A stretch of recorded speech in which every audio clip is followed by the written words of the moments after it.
आज आम पहुँचु आसी रायडीही गाँव में ओडिशा कला संस्कृतिर प्रतीक भाव आज पर्यंत कंढे नाच को सहारा करी ये माने बंची आसुँच खाली ओडिशार ढेंकानाल जिला नुहे ओडिशार विभिन्न जिले में कंढे नाच को देखाई ढेंकानाल जिला रायडी गाँव अनेक सुनाम अनेक नाम अर्जन करिसेंती। आज आम गहण अच्छा जड़े कलाकार जड़े शिल्पी अभिमन्यु जेना सांगे आसतु कथबार्ता हाँ। नमस्कार, केते वर्ष है आप कंढे नाच कर प्राय 30-40 वर्ष है कंढे नाच कर बाप अमल समस्ते आग आम बाप मान कर सी चली जावा संस्था बुड़ी जाऊँगी तेणु आम बाध्य हो संस्था बंचाई रखीचे कौन सी सुविधा सरकार मिलूना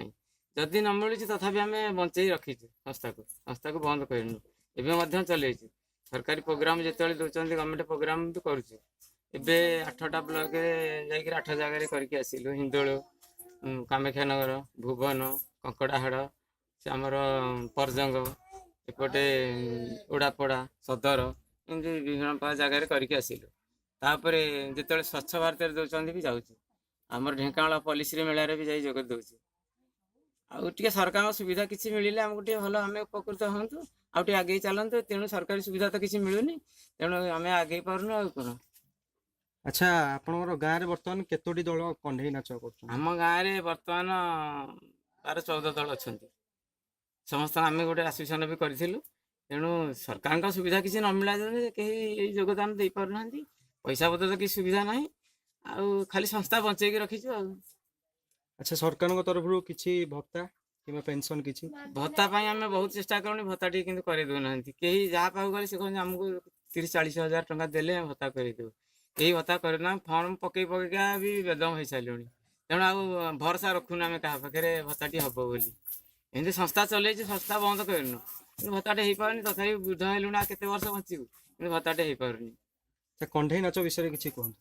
कंढे नाच विषय मुझे कंढे नचाए मुझे खेल मास्टर मुझे डायलॉग कहे बही करे गीत नाच भी कराए सब कराए। कंढे नाच एक स्वतंत्र स्टेज प्रस्तुत करा जाए जो कि आमर शिल्पी अभिमन्यु मौसा निज हाथ में कंढे मानू नचाई था निजे शब्द बा ध्वनि दे था तो से जो स्टेज टी आमर प्रस्तुत करा जाए केते समय लगे केते लगिले से स्टेज टी प्रस्तुत हुए। हाँ, स्टेज टा करने आमर से खुंट पोता हम आमर परदा भिड़ा हम आमर गोटे स्टेज कराव पटा पड़ी से कंढे नाचे आमर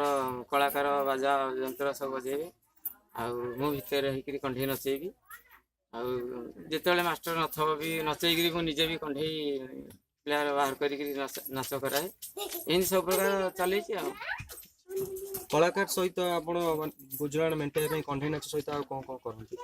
कंढे नाच करे आउ तो किसी संस्था ना चाषबास करे कलाकार जीवन तो केते उपकृत हैनी एमती संस्था बंचेक रखीचे चाषबास करुचु कौन सी रोजगार संस्था भी करुचे चाषबास कर धान धुना कर शुणुले आम गहण थे अभिमन्यु जेना कंढे नाच को आज ढेंकानाल जिले में समग्र ओडिशा रे रायडी गाँव प्रतिनिधित्व कर आज यह समस्त लोकलोचन को आनीपारी जिते सुविधा असुविधा थिले बापा आज अमल आरंभ होता है कंढे नाच को आज से बंचाई रखिंट।